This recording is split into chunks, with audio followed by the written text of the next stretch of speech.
வணக்கம் நண்பர்களே. நேற்று தமிழக வெற்றிக் கழகம் நடிகர் விஜயனுடைய 2வது மாநில மாநாடு பிரம்மாண்டமாக நடைபெற்றது. இது தமிழகத்தின் ஆளும் திமுக மற்றும் ஆண்ட அதிமுக கட்சிகளுக்கு மிகப்பெரிய ஒரு அதிர்ச்சியை ஏற்படுத்தியிருக்கிறது என்று தான் சொல்கிறார்கள். அதை பற்றிய ஒரு அலசல். பொதுவாக பார்த்தீங்கன்னா தமிழ்நாட்டில் அதிமுக இல்லை திமுக மாறி மாறி தான் ஆட்சிக்கு வந்துகிட்டே இருக்கும். 3வது ஒரு கட்சி நிறைய நேரம் முயற்சி பண்ணிட்டு வர முடியல. ஆனால் 3வது இப்போ ஒரு பெரிய கட்சியாக தாவேக்கா வந்திருக்கிறாங்க. ஏன்னா சின்ன சின்ன கட்சிகள்லாம் நாங்கள் தான் 3வது பெரிய கட்சின்னு சொல்லிட்டு இருப்பாங்க. ஆனால் உண்மையிலேயே நேற்று நடந்த அந்த பிரம்மாண்டமான இளைஞர்கள் கூட்டத்தை பார்க்குற போது இன்னும் வராமல் இருக்கக்கூடிய அந்த ரசிகைகள், பெண் ரசிகைகள் கூட்டத்தை பார்க்கும்போது நிச்சயமாக விஜய் மிகப்பெரிய ஒரு அதிர்வலைகளை ஏற்படுத்தியிருக்கிறார் அப்படி தான் சொல்லணும். ஏன்னா 30 வருடங்களாக சினிமாவில் நடிக்கும்போது சின்ன வயசுலேருந்தே பார்க்கக்கூடிய அந்த ரசிகர்கள் நிச்சயமாக விஜயை தான் பின்தொடருவாங்க. ஏன்னா கடந்த காலங்களில் எம்ஜிஆர் பின்னாடி போன ரசிகர்கள் நம்ம பார்த்துருக்குறோம். அது மட்டும் இல்லை, சினிமா வசனங்களைப் போல கூர்மையாக கேட்கக்கூடிய கேள்விகள் மிகப்பெரிய தாக்கத்தை ஏற்படுத்தும். ஏன்னா 1967 காங்கிரஸ் கிட்ட இருந்து திமுக எப்படி ஆட்சியை கைப்பற்றினாங்கன்னா, ஐயையோ பொன்னம்மா அரிசி விலை என்னம்மா, காமராஜர் என்னாச்சு, கருப்பட்டி விலை என்னாச்சு, இப்படி டச்சிங்காக, அதாவது எளிய மக்களை சென்றடக்கூடிய வசனங்களை அவங்க பேசினாங்க. அது மட்டும் இல்லாமல் ஒரு படி ₹1 தாரோம், ஏன்னா பஞ்சமாக இருக்க நேரத்தில் அரிசி விலை ஒரு படி ₹1 தாரோங்கும் போது மக்கள் ஈஸியாக ஈர்க்கப்பட்டாங்க. அது மாதிரி நேற்று விஜய் என்ன சொன்னார்னா, what Stalin uncle, you are very wrong uncle.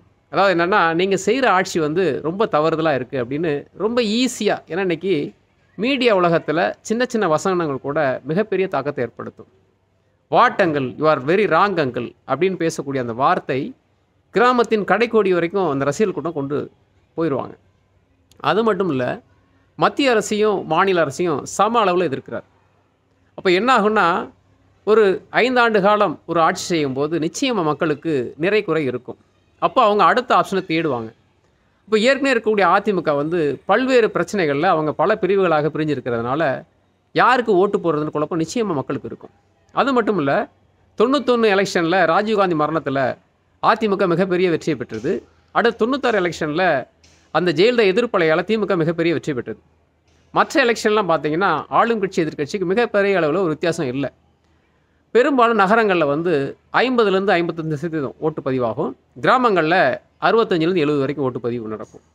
இப்போ ஒரு 4 முனை போட்டி நடக்குதுன்னு வச்சுக்கோங்க. சீமான், விஜய், அதிமுக, திமுக இப்படி பிரிகிற போது என்ன ஆகும்னா, ஒரு 60% ஓட்டு பதிவாகுச்சு அப்படின்னா கிட்டத்தட்ட 30% ஓட்டு எடுத்தாலே நிறைய தொகுதியில் ஜெயிச்சிடலாம்.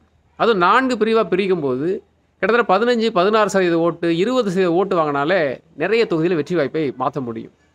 அப்போது அந்த விஜய்க்கு இருக்கக்கூடிய ஒரு சினிமா ஈர்ப்பு, அவருடைய ரசிகைகள், அதே மாதிரி ஆளுங்கட்சிக்கு எதிராக இருக்கக்கூடிய மனப்பாங்கு, இதெல்லாம் பார்க்கும்போது நிச்சயமாக விஜய் ஒரு மிகப்பெரிய ஒரு மாற்றத்தை ஏற்படுத்தக்கூடிய வாய்ப்பு இருக்குது.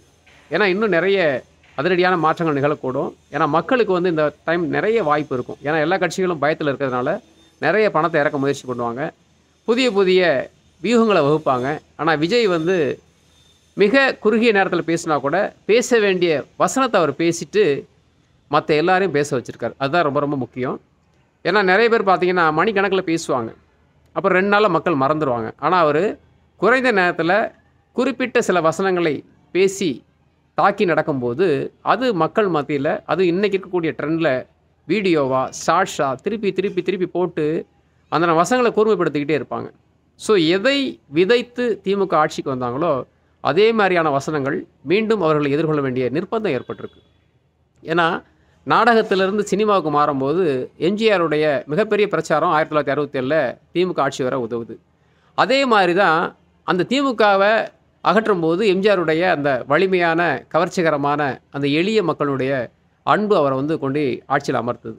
அதே மாதிரியான ஒரு தருணம் மீண்டும் வரும்போது, ஏன்னா கஷ்டம்தான், பெரிய பெரிய கட்சிகள் அவங்க மிக திறமையாக வியூகங்களை வகுப்பாங்க.